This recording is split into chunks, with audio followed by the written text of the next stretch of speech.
Hello everybody, Osherove here. This is the first installment of Ask Royo, maybe the last. We'll see just how crappy this is. I have a lot of stuff to share, and I've just asked people on Twitter to just ask any question they want. And I got some weird questions and I got some really good questions, so I'm going to answer the good ones, hoping that I actually know what I'm talking about. Now, this is my disclaimer. Everything that I know today could possibly be very wrong, and I'll know about it maybe next week. So what I knew last week, sometimes I think that's obviously wrong today. What I thought about 3 years ago, today I think sometimes that's wrong. So take this at face value in that this is my own personal experience, and it's true as of November 1st, 2014. Could be that on November 2nd, some of this stuff may not be true anymore, or at least the way that I understand it. So, with that, and I would like to wish me good luck, and let's begin. Our first caller, say Twitter, is Ruben, and he's asking, what's your preferred or recommended way to do code reviews with remote coworkers? So when I do code reviews locally, I try to sit with people side by side. And the reason that I want to do that is that I want to get as much information across as possible between my brain and the other person, or to get as much information as possible from the other person's brain into mine. Now the problem is that if we do this stuff with text or even just audio, we miss a lot of important information. So what I want to do is, when I go through code review, is that the purpose of my code review is for the person to learn something, for me to learn something. So if no one learned anything new in a code review, the code review did not go very well. Now, to do that, we want to maximize amount of input-output. And that means that the person has to see us so they can see how we express ourselves. For example, I might look at a piece of code and maybe he'll see my hand like in a like a gesture that says maybe I'm not sure about what I'm doing, or maybe he'll see just my face looking at something, just going like, and then he might ask, well, why did you say that? But if I was just writing that in a text, then that person will never know that, because the text is basically summing up all my conclusions of my thoughts. But what I want is the person to understand how I'm thinking about their code, or what am I seeing or not seeing. So the same is true for remote teams. What I want is to maximize the amount of information so that a code review actually happens and someone learns something from it. So at the very least, I would try to do them one-on-one in kind of a Skype or TeamViewer kind of way, so that I can see the person's face when they look at the code, or they can see my face when I look at their code. And we can talk, so we will have audio and video as much as possible, and we're going to do it live. The problem with like pull requests, GitHub style code reviews that I've seen so far in companies doing is that, yes, those code reviews might work in that the code quality might be better, but maybe the person who's fixing the code because someone reviewed it might not even understand why they had to make that change. And that's what I want. I want that change to never be needed again. So that's my thought process. Now, Aaron asks, what's the proper role of designers as architects in an agile or scrum environment? Being given a design makes TDD redundant?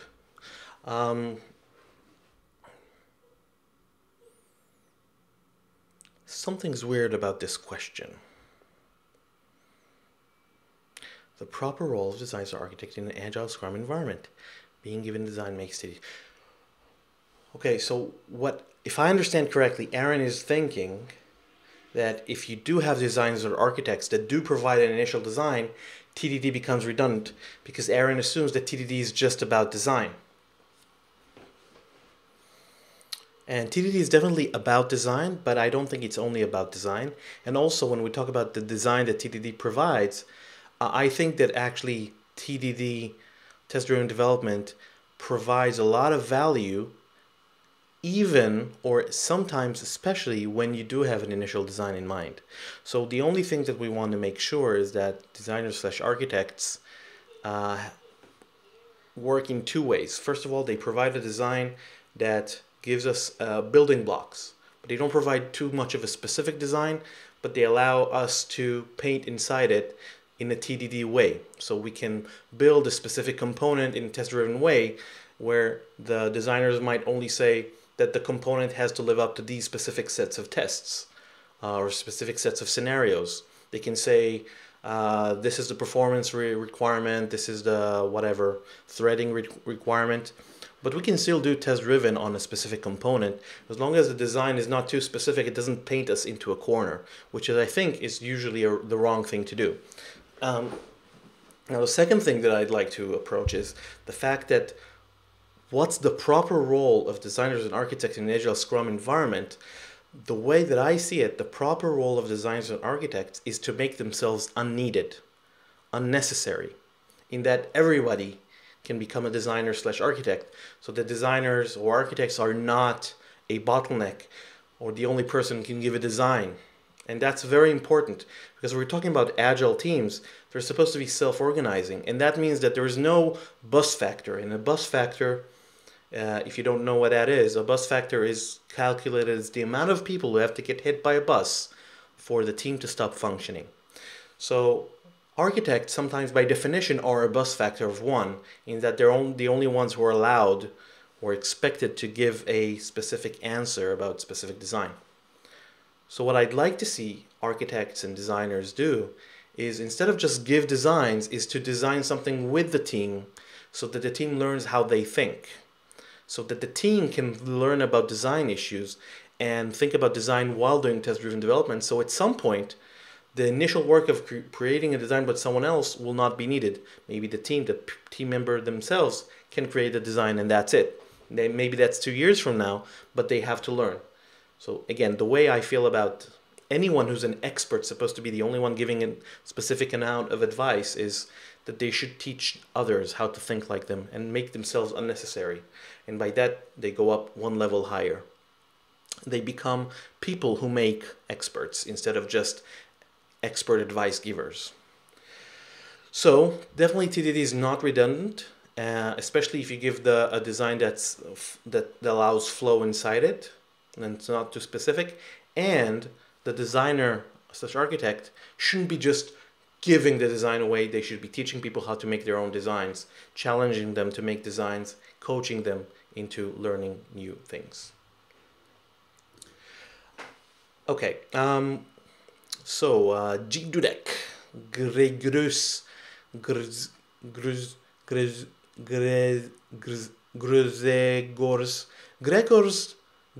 Dudek asks, how to encourage developers to start writing unit tests?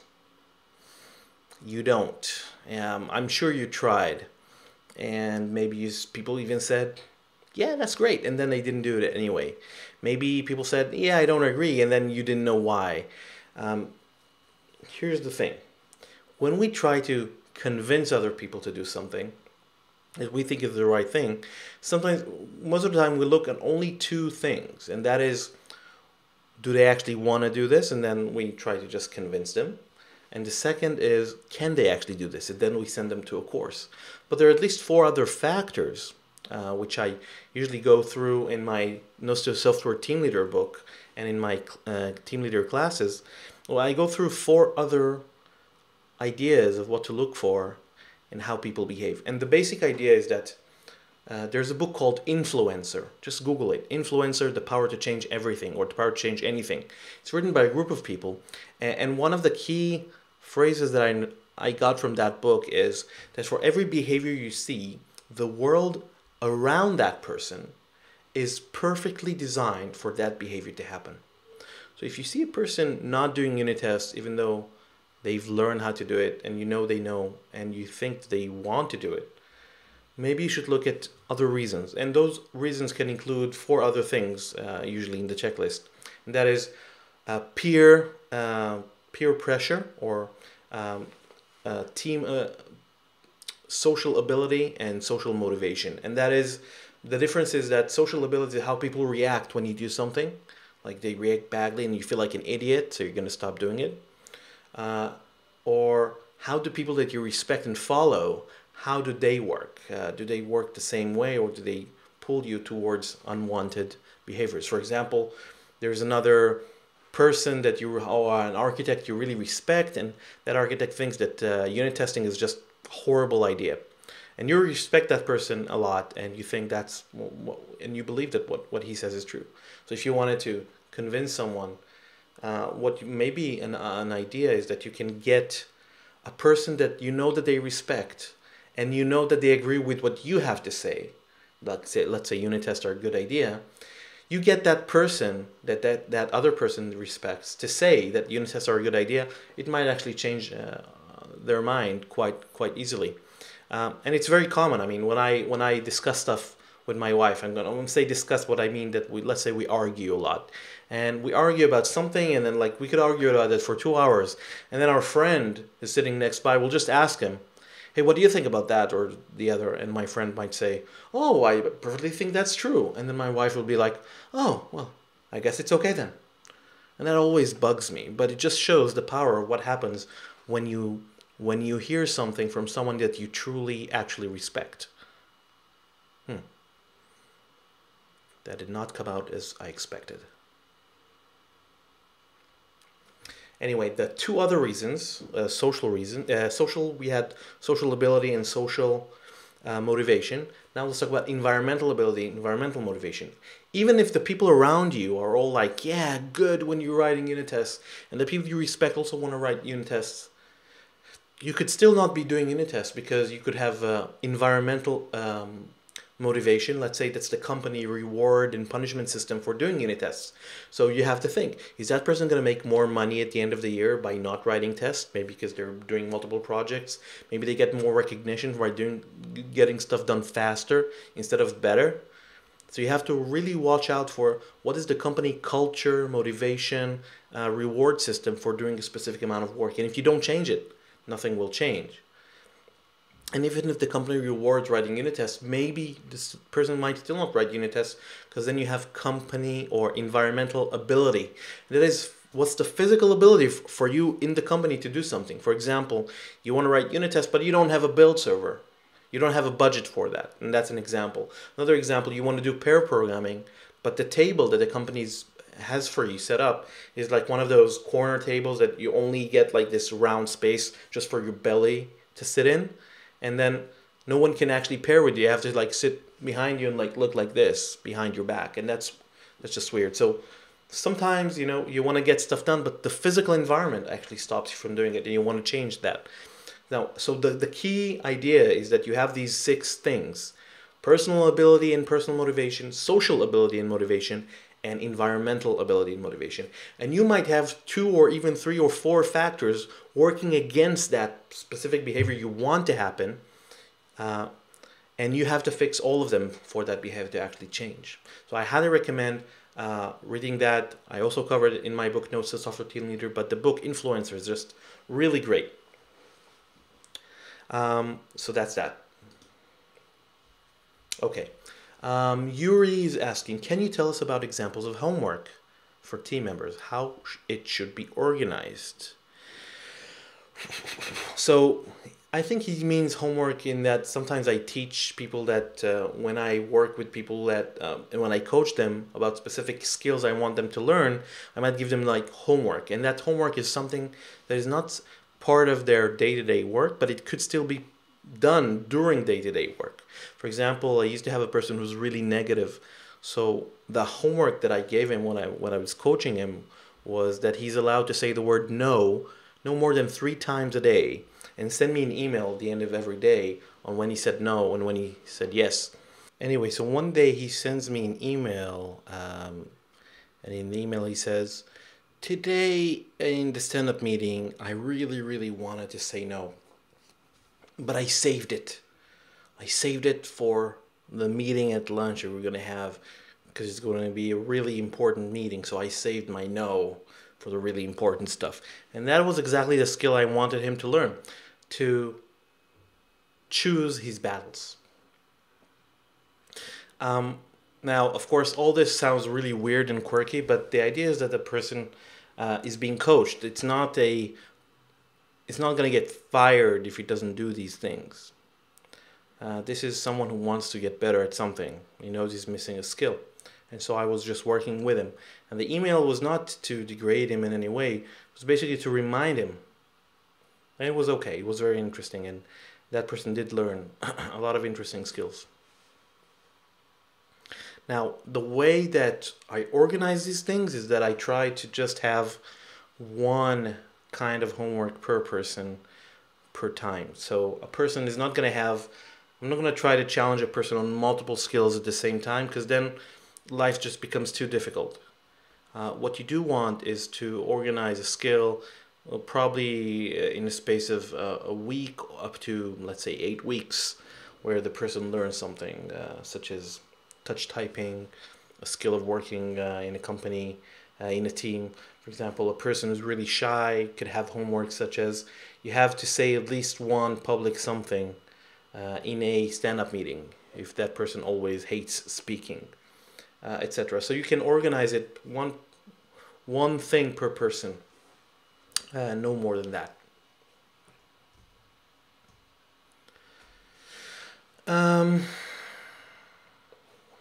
Okay.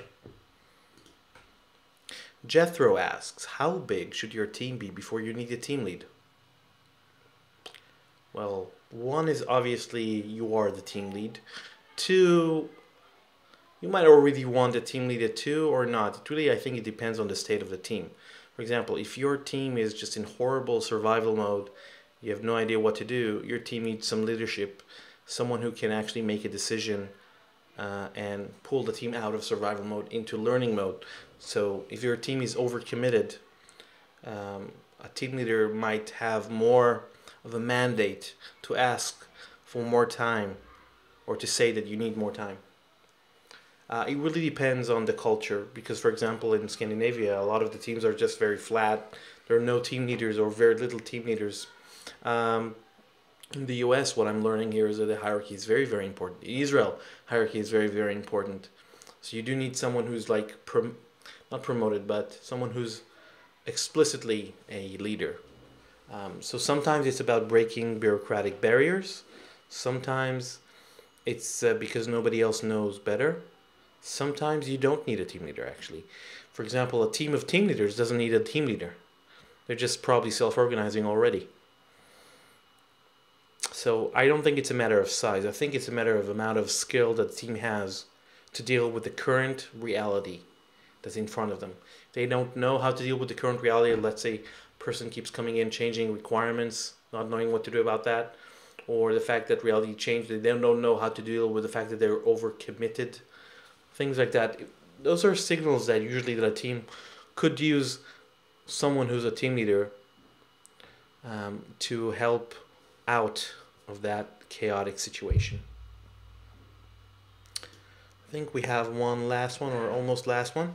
Ziv is asking, when job seeking as a software developer, how do I look for workplaces that aren't in chaos or panic mode, such as survival mode? That's a bit tough.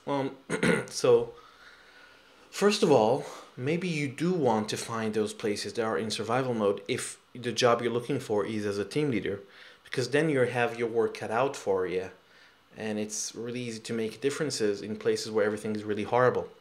I know that sounds weird, but I'm reminded by this kind of weird joke that I was told by one of my previous team leaders, and it's like a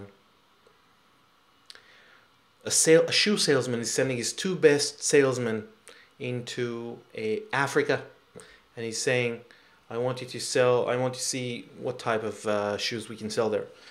And one of the guys is coming back and he's saying, we're screwed, nobody's wearing shoes there. And the other guy is returning and he's like excited. So the manager asks, what's up? The guy says, we're saved, it's amazing, nobody's wearing shoes there. So it's all about how you approach the current situation. Maybe you do want a company in a dire situation. However, it could possibly be that you won't be the first who thought you could change that company. So maybe it's good to stay away. So how do you even know? One possible code smell is that you can ask just about what's the standard working hours. And if you get like these weird signals, a person says, well, we usually work standard hours, but every once in a while we work really, really hard, or yeah, you're expected to do 1 day of a weekend every couple of weeks, or anything that's beyond standard of 40, 45 hours a week, it's usually a sign that the company might have such an issue. Um, Another option, I don't know, what's a good way to tell? Maybe you can try to code with some of the people. Sometimes, by the way, one of the ways to know is if you go through a company, just try to look at how people's desks are organized. And I find that a lot of the places that are in survival mode are the places that have very little visualization going on. So it's very easy to hide chaos or survival mode when everything is locked inside I think who called it an information locker. The same guy who came up with the idea of information radiators. So the information radiators are something that just radiates into the air. You come into the room and you know really what's going on. And then you might have information lockers, which is where you want to put all the stuff that you don't necessarily always want to put on the wall. And the difference is that information radiators is something you put that keeps changing. Information lockers are good for like wikis, stuff that doesn't change. Anyway, most of the companies that I've seen in survival mode are the ones who are also really good at hiding progress. So you come in and it's very easy to fool yourself into believing whatever it is you want to believe. Most of the companies that do have visualization that I've seen, or at least try to keep up, or at least there is kind of a culture of saying when you're in survival mode or trying to do something about it.